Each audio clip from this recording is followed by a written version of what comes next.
గౌరవనీయులైన ముఖ్యమంత్రి గారికి, అలాగే లోకేష్ గారికి, అలాగే డిప్యూటీ సీఎం గారికి, అలాగే హెల్త్ మినిస్టర్ గారికి మా సిహెచ్ఓస్ అసోసియేషన్ తరఫున మా అందరి తరఫున అందరి కృతజ్ఞతలండి, వందనములు చెల్లించుకుంటున్నాను.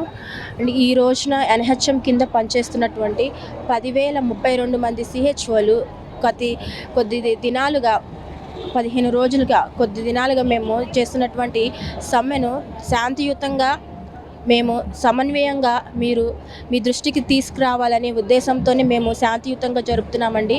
మా యొక్క హక్కులను ఒకసారి మీరు పరీక్షించవలసిందిగా, గమనించవలసిందిగా కోరుకుంటున్నామండి. ఎందుకంటే ఆర్థికంగా భారంగా చాలా నలిగిపోయి ఇదిగిపోతున్నామండి. ఎందుకంటే ఒక హెచ్డబ్ల్యూసీ సెంటర్ని మా చేతికి ఇచ్చారండి. ఆ హెచ్డబ్ల్యూసీ సెంటర్లో ప్రతి విధమైనవి ఏమైనా సరే మేమే చూసుకుంటున్నాం. అద్దెలు కానీ, ఆ ఎలక్ట్రిసిటీ బిల్స్ కానీ అవి ఎంతో ఆర్థిక పరంగా మేము నలిగిపోతున్నామండి. మాకు ఇచ్చినటువంటి 24,800 మాకు వస్తున్నాయండి. మాకు 40,000 అని ఎన్హెచ్ఎం గైడ్లైన్స్ ప్రకారం ఉన్నా కానీ మేము శాలరీ ఈ రోజు వరకు కూడా కరెక్ట్గా మేము తీసుకోలేదండి. స్టార్టింగ్లో కొంత వేసారు మనసు, ఆ తర్వాత నుంచి మాకు అన్నీ కూడాను పెండింగ్ బకాయిలే ఉన్నాయండి. ఈ యొక్క శాలరీ విధానంలో ఆర్థికంగా చాలా వరకు ఫ్యామిలీస్ ఉండి, పిల్లలతో ఉండి ఎంతో ఆర్థికంగా మేము నలిగిపోతూ మా బాధలను మేము ఎన్నో సంవత్సరాల నుంచి మేము ఎన్నో రిప్రజెంటేషన్స్ సిఎఫ్డబ్ల్యూకి ఇచ్చుకుంటూ, అందరికీ ఇచ్చుకుంటూ, సార్ వాళ్ళకి ఇచ్చుకుంటూ ఎంతో మేము ముందుకెళ్ళామండి. కానీ మాకు ఈ రోజు వరకు కూడాను ప్రతి విషయంలో కూడాను ఈ విధంగా మాకు ఒక జీవో ఇచ్చి కానీ, ఈ విధంగా మా సమస్యలు న్యాయబద్ధమైనవి కాబట్టి ఇవి తీర్చాలని కానీ ఒక్కటి కూడాను మాకు ఏది కూడాను మాకు నెరవేర్పు అనేది రాలేదండి. సో అందుకనే ఈరోజు మేము ఇలాగ బయటకు వచ్చి మా యొక్క హక్కుల గురించి మేము మాట్లాడడానికి మేము నిర్ణయం తీసుకోవాల్సి వచ్చింది. అది కూడా మేము శాంతియుతంగా మేము తెలియచేయాలనుకుంటున్నామండి. ఆడబిడ్డలు ఎక్కువ మంది ఉన్నారండి. రూరల్ ప్లేసెస్లో మేము 9 to 4 ఎన్ని విధాలైనటువంటి వర్క్స్ మేము చేసుకుంటూ, మా యొక్క యాప్స్ చేసుకుంటూ మేము ప్రతిరోజు కూడాను మా యొక్క వర్క్స్ని అంతా రిపోర్ట్స్ అందిస్తూ చేస్తూ మేము ముందుకెళ్తున్నామండి. కానీ మా యొక్క ఆర్థిక పరిస్థితులు అనేవి చాలా వరకు దిగజారిపోతున్నాయి. 40 అంటున్నారు కానీ మాకు 40 ఈ రోజు వరకు మేము తీసుకోలేని పరిస్థితులు. మరి అందులో మేము హెచ్డబ్ల్యూసీ కావాల్సినటువంటి వాటిని సమకూర్చడంలోను, రెంట్ బిల్స్లోను, మరి ఎలక్ట్రిసిటీ బిల్స్లోను, మళ్ళీ ఇంకైనా ఇతరత్ర ఏమైనా నేషనల్ ప్రోగ్రామ్స్ జరిగే విషయంలోను ఏదైనా సరే మనం ఖర్చు పెడుతున్నాం.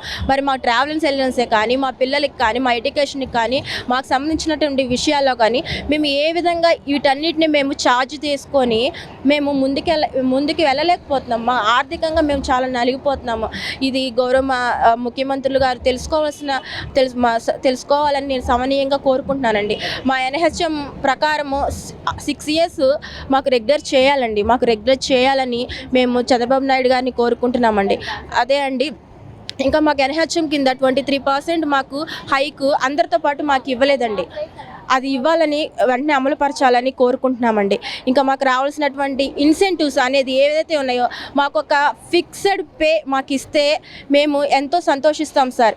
ఎందుకంటే మేము ఆర్థికంగా ఎంత నలిగిపోతున్నామో మీరు చూస్తున్నారు. ఇంతమంది ఆడబిడ్డలు అందరూ రోడ్డు మీదకి వచ్చారంటే, 26 జిల్లాలు అందరూ ఇలాగ వచ్చి అడుగుతున్నారంటే ఎంతో బాధ ఉండే, ఎంతో ఆర్థికంగా నలిగిపోయి మేము ఎంతో ఇదిగా ఉండే మేము ఇప్పుడు ఈరోజు ఇలాగ రోడ్డు మీదకి రావాల్సినటువంటి పరిస్థితి. మా ఆడబిడ్డల యొక్క పరిస్థితిని మీరు ప్రతి ఒక్కళ్ళు మీరు తీరుస్తారని మేము నమ్ముచున్నాం సార్. మాకు ఫుల్ శాలరీ మాకు దయచేసి మీరు ఇస్తే కనుక మాకు ఎంతో ఆర్థికంగా మేము ముందుకెళ్ళడానికి బాగుంటుంది.